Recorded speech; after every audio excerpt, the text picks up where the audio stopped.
witness some of the present and future corporate leaders of the country.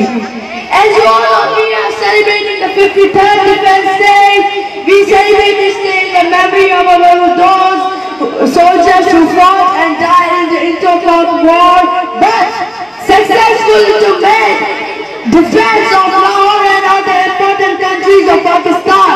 Pakistan destroyed the plans of the country organized by our enemy. They reduced all the pride and boldness of the large Indian army to ashes.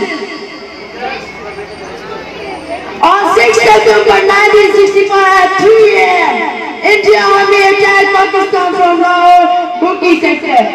5 weeks war was caused, and that 5 weeks had been more hardest time for Pakistanis. It had ended the United Nations in October, and many of the officers are shaheed in Pakistan, like Captain Sarwar Shaheed, Major Muhammad Akram Shaheed, Lance Naik, Muhammad Matthew Shaheed, Muhammad Tufar Shaheed, Major Raza Aziz Bhatti Shaheed.